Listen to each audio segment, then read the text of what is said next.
हम कंट्रोल कर रहे हैं अपनी आक्रामकता में, नहीं तो लाठी लेके हमको तो लगता है कि कभी कभी कहे कि अरे विधायक की संसदी छोड़ो, लौट लो और इनको बजाओ। पहले इतना छेचेंगे तुम लोग को, इतना छेचेंगे कहीं भाग नहीं पाओगे। हाँ, बनाएंगे झारखंड को 1970-80 का झारखंड बनाएंगे, जब आप सब पेट में एक नंबर करते थे। बनाएंगे झारखंड को 1970-80 का झारखंड। हाँ, मैं याद है वो इतिहास कि एक ऑफिसर को हमारे बाप दादा ने पारसनाथ का ढोलकट्टा पहाड़ चढ़ाया था, वो साला आज तक नहीं मिला। कहाँ गए वो? नहीं जाओगे, नहीं निकलोगे बाहर, नहीं जाओगे। अरे तुम्हारी परछाई 24 घंटा साथ नहीं देती है। ये पुलिस का ठिकाना है? एकदम इस बार मुकाबला हर पार का होगा, क्योंकि हमने खून पी रहे हैं। साला झारखंड बनाने के बाद हम लोग खून पी रहे हैं, खून के आंसू रो रहे हैं। बेशरम प्रबंधन वालों, यहाँ दामाद बना के उनको रखे हो जिनका बाबूजी का एक बित्ता जमीन नहीं गया।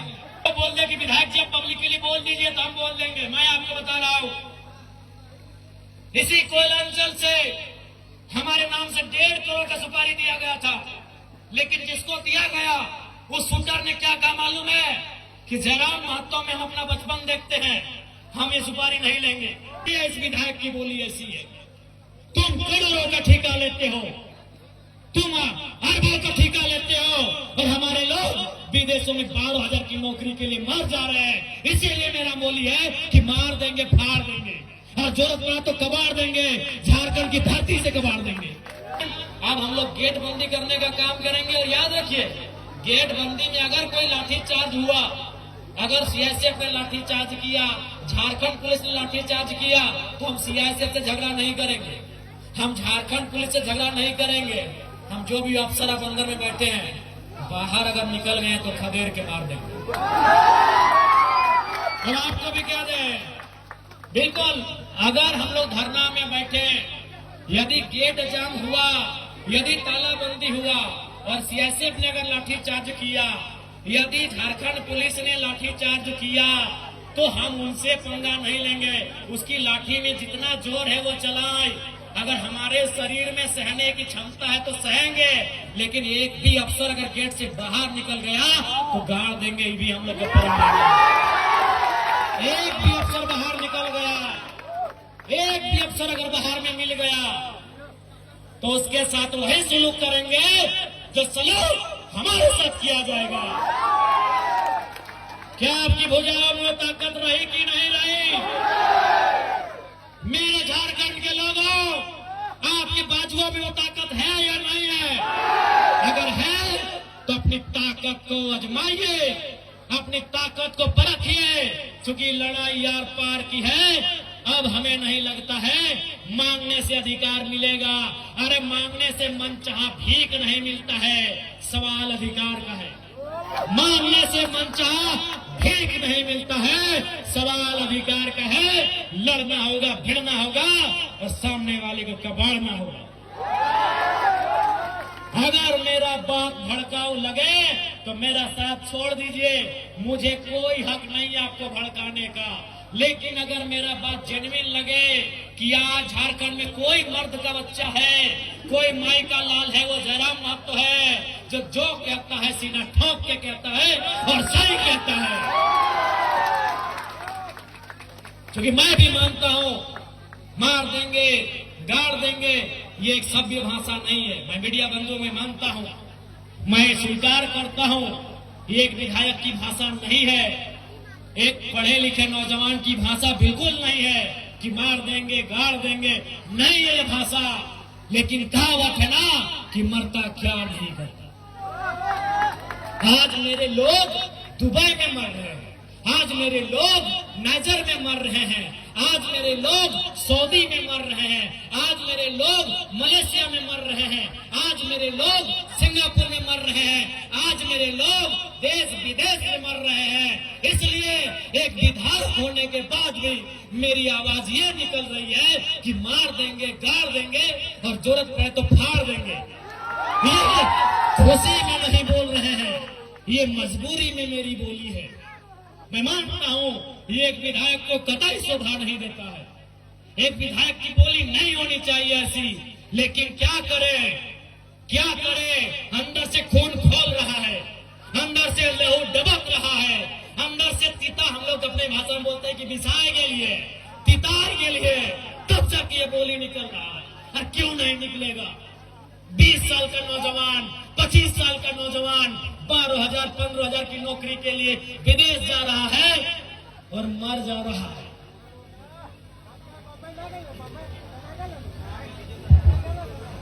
मर जा रहा है।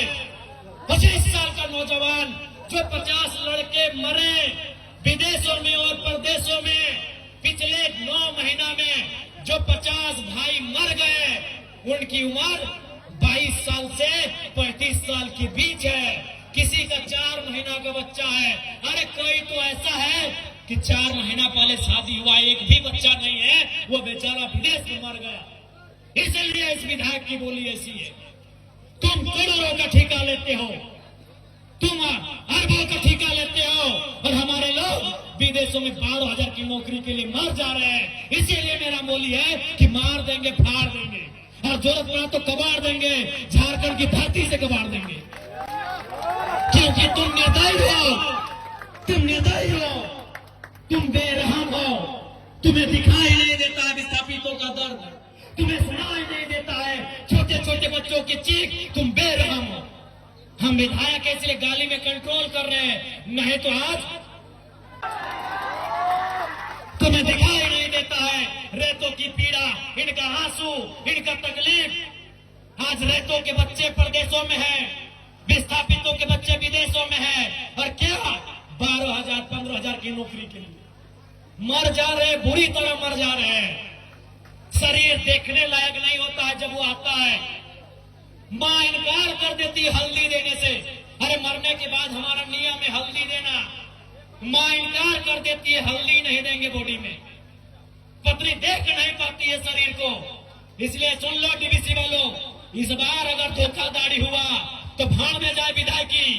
हम याद करेंगे उस इतिहास को, हम बनाएंगे वही माहौल। तुमको जो कबाड़ना है कबाड़ो, हम वो माहौल फिर बनाएंगे। 70 वाला माहौल बनाएंगे, 80 वाला माहौल बनाएंगे, बिल्कुल बनाएंगे। हमारे लोग दुख से मर रहे हैं विदेशों में, और तुम यहाँ करोड़ों का ठेका लेते हो। बेशर्मी की हद कर दी है। तुम बेरहम हो, निर्दयी हो, तुम क्रूर हो, तुम अहंकारी हो। जिन्होंने जमीन दिया आज वे नौकरी नहीं करेंगे, नौकरी को बेच रहे हो, दलाली कर रहे हो। इसलिए हम बनाएंगे झारखंड को 1970-80 के दौर वाला, जब अफसर लोग पैंट में 1 नंबर करता था। हम बनाएंगे उस दौर को। हाँ, तुम्हारा सामना करेंगे। हाँ, मारेंगे तुम लोग को। लट से मारना होगा लट से मारेंगे, मुक्का से मारना होगा मुक्के से मारेंगे। क्योंकि तुम लातों की भूतों बातों से नहीं मान रहे हो। तुम याद करो बेशर्मो 1991 की वार्ता को, याद करो डीवीसी के बेशर्मो, बेरहमो, याद करो 1991 की वार्ता को। क्या हुई थी वार्ता? बेरहम लोगों, तुमने नहीं माना वार्ता को।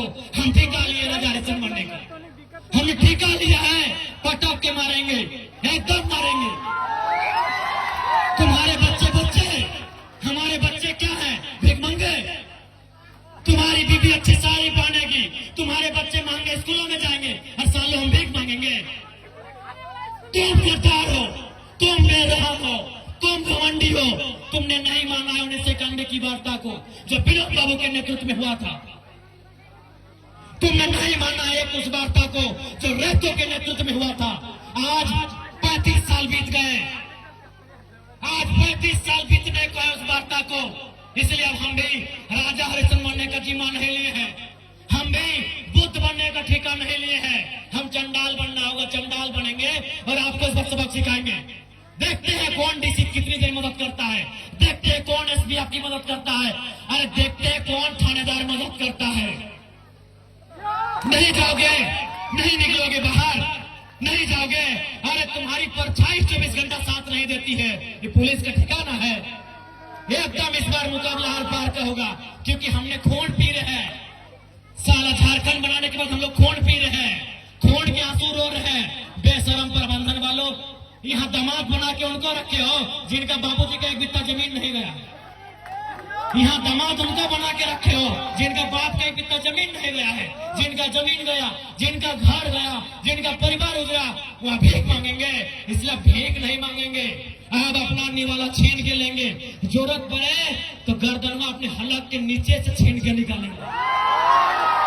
और साफ ये हुक्कार है, साफ ये प्रबंधन को मेरा हुक्कार है और झारखंडी को भी मेरा प्यार है कि आप सामने जो प्रबंधन अनाकारी करता है उठाओ लाकर बजा दो घर के।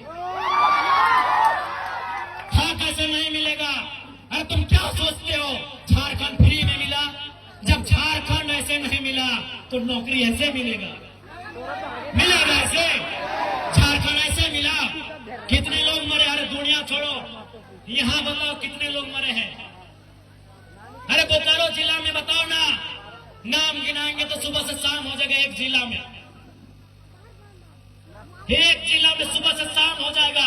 इतने लोग मरे हैं झारखंड बनाने में। क्या लगता है ये बेईमान बेशरम लोग फ्री में नौकरी देंगे, बिना संघर्ष के देंगे? इसलिए और एक बात जान लो, आप भी जानते हैं सबसे ज्यादा संकट में कोई है तो जयराम महतो है, लेकिन उसके बावजूद वो अपनी जान हथेली में रख के आपके बीच आता है।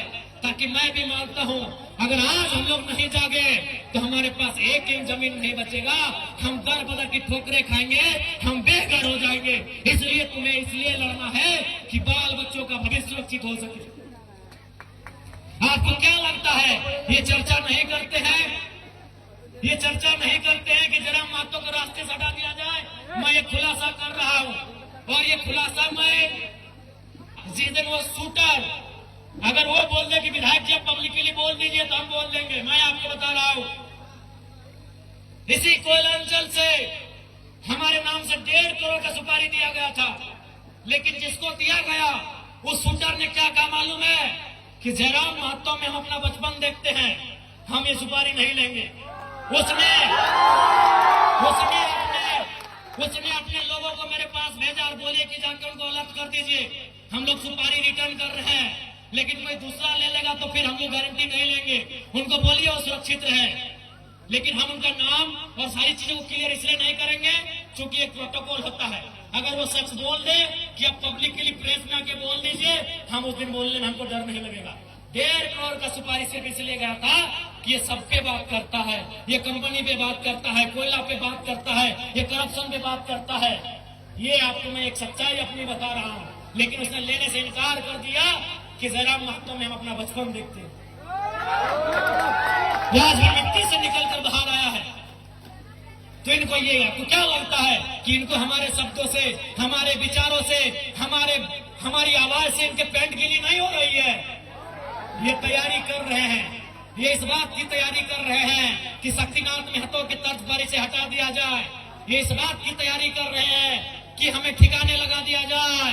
लेकिन मुझे पूरा विश्वास है कि अगर इस बार झारखंड की जमीन से लहू बहा तो इस बार इतना ही कहेंगे झारखंड के लोगों, चाहे लहू किसी का बहे, इस बार चिता मत जलाना, उस चिते को रख देना, उस चिते को छोड़ देना। अगर जलाना हो तो ऐसे बेरहम बेईमान पदाधिकारियों का हौसला जलाना जहां तुम्हारा अधिकार, जहां तुम्हारा हक आज भी वंचित है। ज्यादा समय नहीं लेंगे। जयराम महतो विस्थापन की लड़ाई लड़ने तैयार है, चाहे सड़क हो या सदन हो। आपने देखा होगा, सबसे पहले मैं माननीय मुख्यमंत्री और दीपक बिरुवा जी को धन्यवाद दूंगा कि आज एक बुलंद आवाज विधानसभा में उठने के बाद उन्होंने विस्थापन आयोग का गठन तो किया, लेकिन उसका अध्यक्ष और समिति का विस्तार कब होगा यह मुख्यमंत्री जी को तय करना होगा, जल्द करना होगा। बिल्कुल ये आपकी ताकत थी, आपके वोट की ताकत थी कि आज जयराम महतो जब सदन में खड़ा होता है लोग थरथराते हैं कि इस बार ये कौन सा सवाल पूछेगा। लोग थरथराते हैं कि इस बार कौन सा सवाल पूछेगा। और अंत में इतना ही कहेंगे, कोयलांचल के विस्थापित रैयतों, मेरे भाइयों मेरी बहनों, लड़ाई हर एक तरीके से लड़नी होगी। आपको लड़ना भी है, आपको पढ़ना भी है और जानकारी भी रखना है। विनोद बाबू लड़े क्योंकि वह वकील थे, जयपाल सिंह मुंडा लड़े वो विदेश से पढ़ के आए थे। अरे भारत की आजादी को पढ़िए ना, Gandhi barrister, Nehru barrister, Patel barrister, Netaji Subhash Chandra Bose ICSE में टॉप करने वाले। आईसीएस मतलब जिस समय होता यूपीएससी, उस समय आईसीएस था, Indian civil service. Netaji Subhash Chandra Bose कौन थे? इंडियन सिविल सर्विस के एग्जाम को पास करने वाले थे, यानी उस समय के कलेक्टर बनने वाले थे नेताजी बोस। गांधी कौन थे? Who was Gandhi? Who was Ambedkar? Barrister. आप जितने बड़े क्रांतिकारी नेताओं का नाम लेंगे आपको पता चलेगा बहुत पढ़े लिखे थे। Gandhi was a barrister, Ambedkar was a barrister, Nehru was a barrister, Patel was a barrister. सभी पढ़े लिखे लोग थे। और नेताजी उस समय के डीसी मान लीजिए ना, आज के डीसी, आज जो डीसी का है वही नेताजी बोस को मान लीजिए उस परीक्षा को पास करने वाले नेताजी।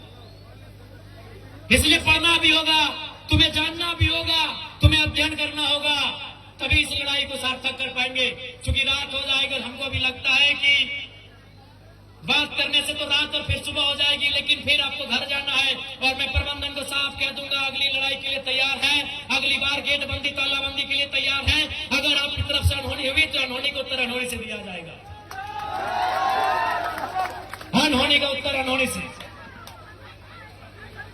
तो पुनः ज्यादा समय नहीं लेंगे, पुनः मैं सबको यही कहूंगा, लड़ाई के लिए तैयार रहें, अपने हक की आवाज के लिए तैयार रहें।